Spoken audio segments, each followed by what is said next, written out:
এবং এই রাত্রিবেলা তারা কষ্ট করে আমার মেয়ের সঙ্গে যে ভিন্ন ঘটনা ঘটেছে এবং সে একটা কাজের জায়গায় সুরক্ষিত জায়গায় যে চক্রান্তের শিকার হয়েছে তার বিচার চেয়ে আপনারা এই যে কষ্ট করে সবাই দাঁড়িয়ে আছেন। সত্যি কথা বলতে যেদিন আমি মেয়েকে হারিয়েছি সেই দিন থেকেই আমি একটা বিরাট পরিবার আমার পাশে পেয়েছি। এইটা আমার একটা সত্যি কথা, আমার মেয়ের যে শোক সেটা অনেকটা কমিয়ে দিয়েছে। আজ 62 বছর আমার বয়স। এই 62 বছর ধরে আমি যা করেছিলাম, আরজি করে দুষ্কৃতীরা একটা রাত্রে আমার সমস্ত স্বপ্ন এবং আমার মেয়েটা 31 বছর ধরে যে পরিশ্রম করে যে পরিস্থিতিতে পৌঁছেছিল, দুষ্কৃতীরা এক রাত্রে সব শেষ করে দিয়েছে। একদিনেই আমাদের স্বপ্ন সমস্ত চুরমার হয়ে গেছে। আপনারা তাও পাশে এসে দাঁড়িয়েছেন বলে আজকে আমরা গলা খুলে দুটো কথা বলতে পারছি এবং আমাদের বিরুদ্ধে যে অন্যায়টা হয়েছে আরজি কর হসপিটালে এবং সেই দিন থেকে আমাদের উপর যে মানসিক যন্ত্রণা প্রেশার তৈরি করার চেষ্টা হচ্ছে, তার যে আপনারা ভাগিদার হয়েছেন সেজন্য আমি নিজে নিজে মনে মনে গর্ববোধ করছি। এবং আপনাদের এই যে স্বতঃস্ফূর্ততা এবং আপনারা যে আমার মেয়ের বিচারের জন্য এত লড়াই করছেন, সত্যি আমি আশ্চর্য হয়ে যাচ্ছি যে আমার ওই মেয়েটার কি ক্ষমতা যে এত লোককে আজকে রাস্তায় নামিয়ে দিয়েছে।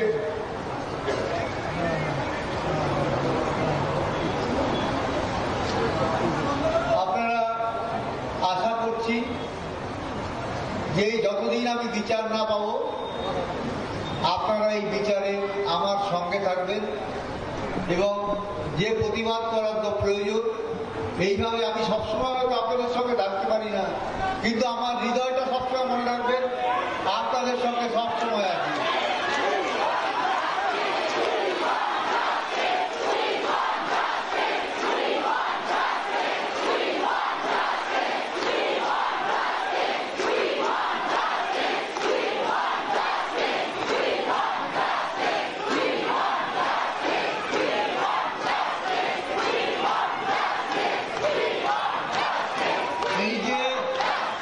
এই যে আপনাদের গলার স্বর আজকে আমার গলার স্বরটাকে অনেক উঁচু করে দিয়েছে এবং আমার মনের জোর, আমার যে মনের কষ্ট অনেকটা লাঘব করেছে। আশা করছি আমরা একটা সুষ্ঠু বিচার পাবই, আপনাদের কাছে সে আশা রাখছি। ছোটদের আশীর্বাদ করছি, বড়দের প্রণাম করছি এবং আমার পরিবারের সদস্য মনে করে এবং ছোটরা যারা এই আন্দোলনের সঙ্গে জড়িত আছে তাদের শুভ কামনা করে ভবিষ্যতে আমার এইটুকুই বলার আছে। যতদিন আমি আরেকবার বলছি, যতদিন আমি বিচারটা না পাই ততদিন কিন্তু আপনারা আমার সঙ্গে থাকবেন, এই আশা নিয়ে আমার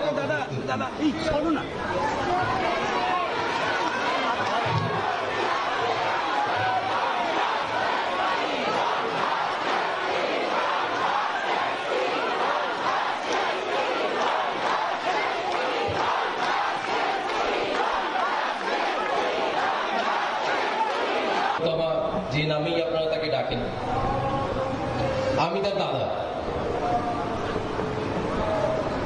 রাখির সম্মানটা আমি রক্ষা করতে পারিনি।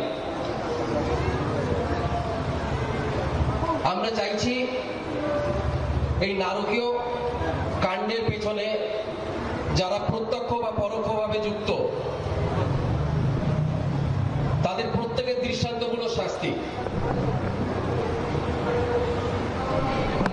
আমরা তো সবাই চেয়েছিলাম প্রশাসন আমাদের প্রথম থেকে শেষ পর্যন্ত সহায়তা করবে, কিন্তু আপনারা বিশ্বাস করুন প্রশাসন থেকে আমরা সামান্যতম সহায়তা পাইনি। জানি না এই নারকীয় ঘটনাটাকে ধামাচাপা দেওয়ার জন্য প্রশাসনের এত কি ব্যস্ততা ছিল। আমরা পরিবার থেকে চেয়েছিলাম অভয়ের বডিটাকে রেখে দিতে, পারিনি। দাহ করার জন্য তাদের যে ব্যস্ততা ছিল সেটা আপনারা ঘটনা পরম্পরায় সব দেখেছেন। সেই জন্যই আমরা সবাই আজকে বলছি, অবশ্যই উই ওয়ান্ট জাস্টিস, বাট এখন আমরা বলছি we demand justice, we demand justice, we demand justice.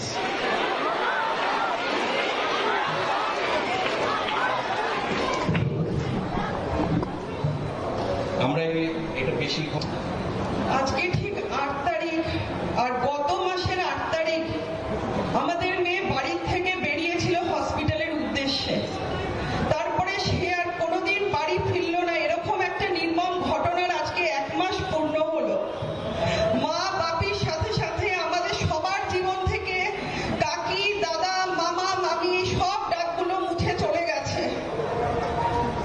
কি বলবো বুঝতে পারি না। 9 তারিখ থেকে যখন থেকে খবরটা পেয়েছি দুপুর 2টোর থেকে, তারপরে শুধু একটাই কথা বলতে ইচ্ছা করে, খুব সাধারণ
If you like this video, then like, share and subscribe to ET Now.